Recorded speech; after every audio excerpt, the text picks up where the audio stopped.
here. What Brad Holmes said at the press conference today probably has the Lions fan base a little bit shook up, and we're going to review it. I'm going to play it for you here in just a moment. We're going to go through just a few minutes of it.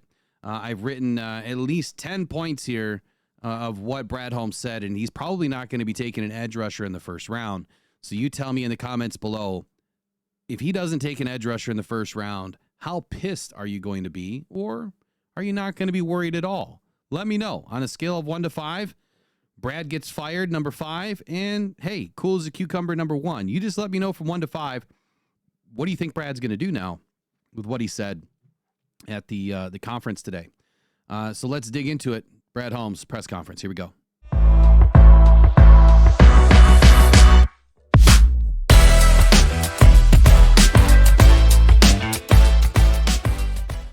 It's got to be the right project, you know. It got to be the right developmental upside guy that might not be ready to go.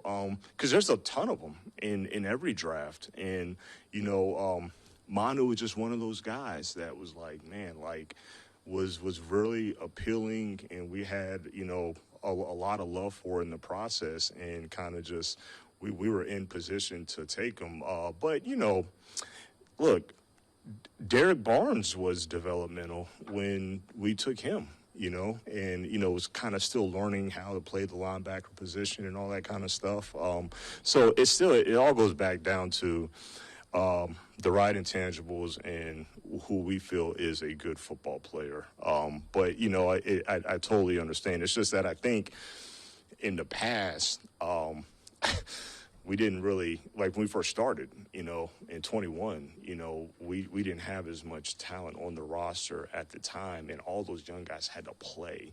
And then we were fortunate enough to have all those additional picks after the golf trade that, you know, and I thought that we made good use of those picks where those guys are really, really good players that were like immediate impact. So we don't really go into it like, man, we got to get like high floor ready to go, but the ceiling might be a little bit lower, or, you know, we're just going to take just developmental guys.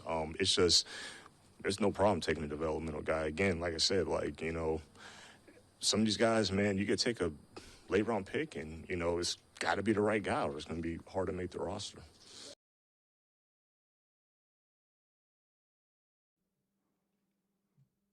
Okay, so quickly on this one, he was asked about taking developmental guys and what's the right way to go about taking a developmental guy versus an immediate impact guy, and how it affects the roster and how they can make the roster. Let's be honest, this roster is tight, it's deep, it's going to be hard to make.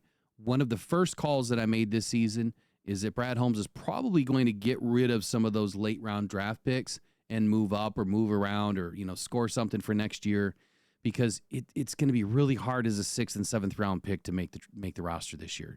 Let's just be real. It is.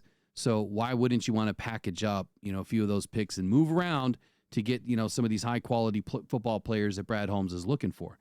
Secondly to this, he was talking about projects. So do you think in the comments below, is Brad Holmes going to take another project player this year? If you think that he is, where is that player going to come from? Is it going to be another offensive lineman, a defensive lineman? Probably not, in my opinion. A cornerback? Probably not. Where's he going to fit? I don't think that there's going to be another developmental player this year. Yes, everybody past the 3rd round is essentially a developmental player, and those players are going to have a hard enough time making the roster as it is. But let's continue on with Brad Holmes here.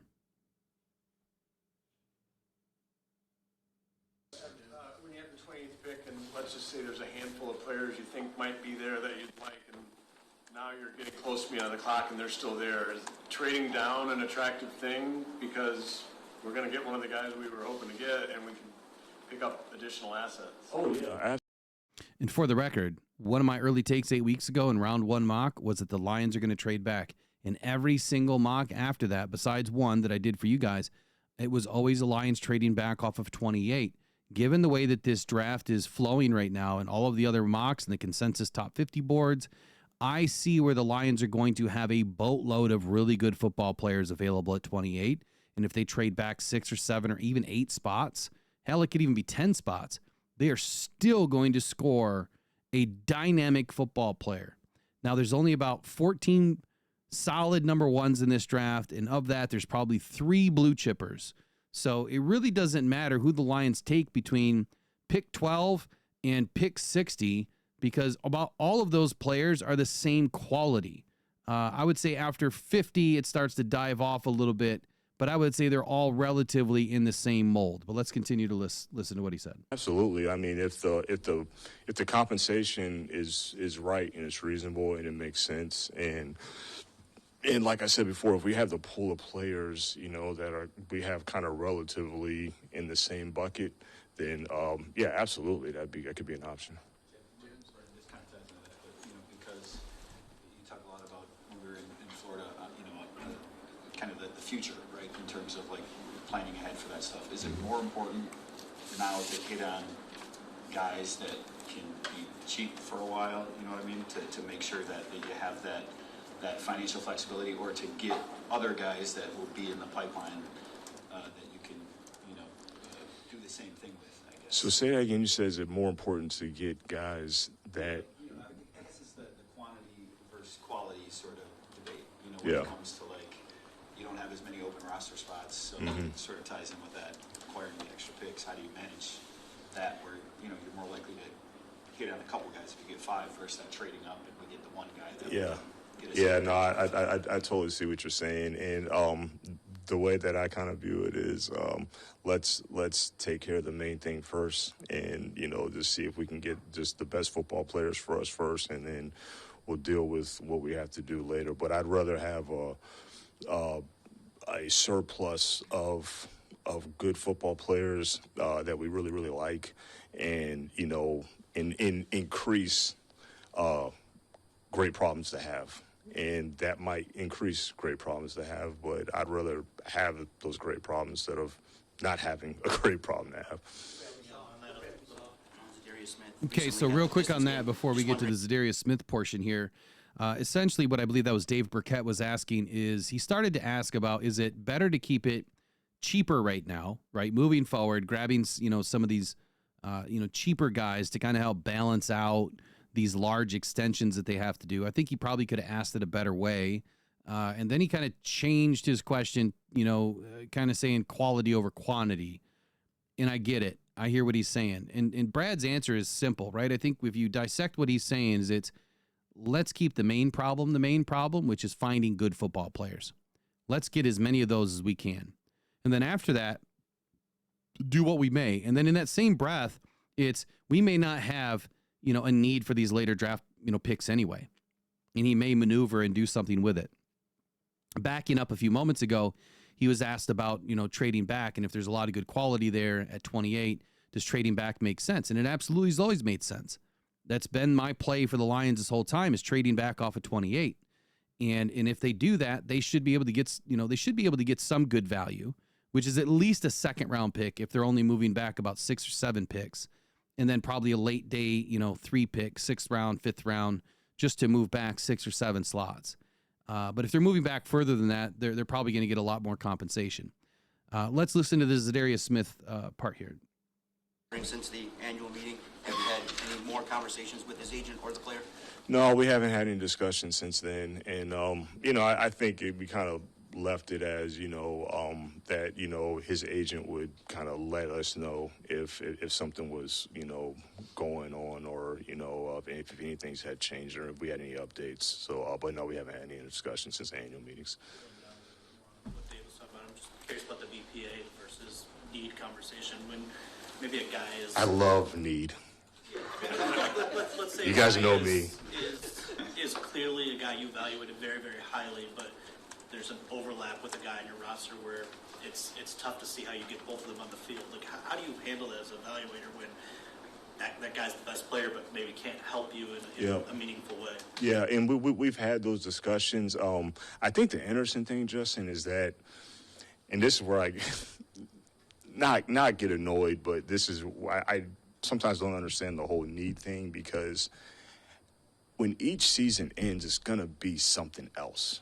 Like, another player's contract's going to end. Another player, unfortunately, might be coming off an injury. And, it's going to be something different every single offseason. So if you're trying to chase what happened last season of, oh, man, this guy's contract's, and if you're trying to chase, well, this guy got an injury, you're just kind of getting into a cycle that I think is a little bit dangerous to get into. So that's why I've been more of a, just get the best player, because even like, look, we loved Rakestraw, and unfortunately he just wasn't as healthy, but so he wasn't able to help as much last year. But like, we're real excited and looking forward to what he's going to be able to bring this year. So there is just, and I said before, there's just a level of patience that you just have to play. But when you start chasing need, it's like, well, that need might make sense for right now at this time, but what we make these picks for future investments. And I know we live in a society that everything is right now, boom, right now. And I understand it too, just from, when a player gets drafted and so much, fascination is made about the draft, and, people are excited about it. People want to see it right now. And, they don't want to wait and be patient, but there's just patience. I mean, it's no different than when we made that massive jump to get Jamison Williams. He was coming off his injury.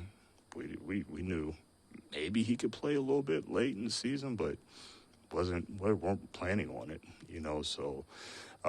So yeah, I just got to play the patient. But I'm just, I think you can get trouble chasing needs sometimes, and then you're dependent on a rookie that, you do the best you can, but nobody has a crystal ball, So it could be a tough world to live in.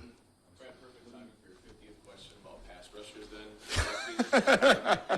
What do you make of the class overall, and is there a player or group of players within this class, or maybe early in the favorites, that would make you celebrate if you were to land somebody like that in that draft room on Thursday? Yeah, I think it's some good players, at that position. I won't get into specifics or details of the actual players, but I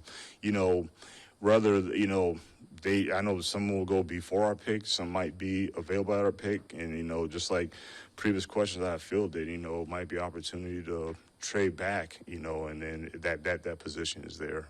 But yeah, there's some good football players there. Same as I felt when I told you guys at the owners' meetings. Okay, let's dive into this.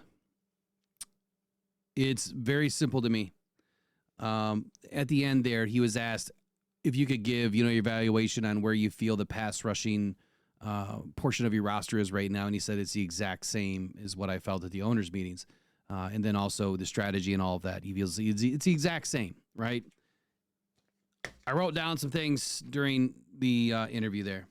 Number one, the Zadarius Smith thing. Like I've always said, this was left in a way that when something opens up, if something's happening with Zadarius Smith, if there's any movement from another team, Z's agent is going to contact Brad Holmes and say, hey, it could be now or never, or this is what we're fielding. What would you like to do? Were you in, you out? And like I've also always said, the Zadarius Smith thing was not going to happen before the draft. There's a reason for it, right? You don't want to bring in Zadarius Smith before the draft, because then if you go land a really good edge rusher in the draft, well, now you've overpaid for the position and you've got, a log jam, which, I mean, it's like Brad says, it's not a problem to have a log jam with really good football players, but eventually what's going to happen is you're going to lose really good football players you've either paid for, through free agency or extended or whatever through the draft. And that's where it becomes a problem. And then he's saying, that's exactly why drafting for need becomes dangerous. The pass rusher and trade back. Again, this is where I've been the entire time. There could be a log jam of really good football players at pick 28, and that's why it makes the most sense to trade back. I've said that 8 weeks ago, 6 weeks ago, yesterday, this morning, 2 weeks ago. I've always stood by that. And to hear it from the man himself, again, it's more vindication that I think that we have a really good pulse on what's going on with the Lions and the draft. Overlap at a position. So the reason why he goes BPA is he wants the best football player available, right? That's what it stands for. He wants to have the best football players on his team. It's all about football player. You can turn these football players into a different position sometimes just like you can take a really heavy or a really light linebacker and turn him into a safety. You could take a really heavy corner and turn him into safety. You could take a heavier than normal wide receiver, a bigger wide receiver, turn him into a tight end or an H-back or something, right? So there's versatility. You can move these guys around. You can put them all on special teams. You'll find a way to get them on the field. And that's a great thing. Chasing contracts. So I've developed something called roster roulette. Now, I'm sure that these guys call it something different, but essentially, we're not chasing contracts with roster roulette. To a degree, we are. It's more so we are chasing the big extended contract that you just brought in. Now you have to backfill your roster with these lesser expensive guys to make sure that you've got not only good quality at the other side. We'll speak in terms of the edge. If you extend Aiden for 160, well, now you need to have another edge rusher for the next 4 years on the other side that is, making a rookie contract at, 20, 25 million, whatever it is over the next 4 or 5 years. So that way, collectively, now those two positions, it's only costing you like 20 million a year, not 35 or 30 or 40, 45 million a year. You get where I'm going with this, right? So roster roulette is all about backfilling and getting ready for your future. It's a future investment. Just like Brad Holmes just said, the reason why they're taking these guys is not for need right now. It's for the future. Again, the pulse that we have, roster roulette, speaks to that. It's the exact methodology that these GMs are using. They just call it something different. New injuries every year, new something every year. Every year, like he said, there's a new rash of injuries that you're having to recover from. There's a new reason to have to take another player. There's a contract that's expiring. Whatever the case may be, every year there's a different story. And there's a different need, right? There's a different plan. But that's why you don't draft for need, because every year you have the same needs or different needs. It doesn't fill the team with good quality football players. It can pigeonhole you. Chasing need or future, I think I've already discussed that one. And then the right now comment, we call the marshmallow test here on the Rise and Grind Morning Show or Rockhound Detroit Lions. And we've been talking about this for several weeks too. I've been saying, all of these blowhards and hot air balloons out there that, Aaron Glenn is on the hot seat and Brad Holmes needs to be fired and Brad Holmes isn't doing enough for the team and blah, blah, blah, yada, yada. That's the marshmallow, 101 that they just want now. And you could go all in right now and not win a Super Bowl, and then you're all screwed right now, and you've got to break up the entire team next year. That's not a good way to manage a team. Hopefully you don't manage your checkbook the same way, because it wouldn't be anything left. You can't do that in the NFL. That is exactly how you end up with a Matt Millen and Quinn Trisha era mess that Brad Holmes had to clean up the first 2 years. And I'm glad that he also mentioned the first 2 years that all of the draft picks they brought in had to play. And they didn't have a high-quality roster. And that's why some of these later picks had to play, which if you've listened to the show long enough, you've heard me say that same exact thing. It's different now than it was then. Back then, our later draft round picks had to play. And some of them turned out to be really good football players. Amon-Ra St. Brown is a case point, right?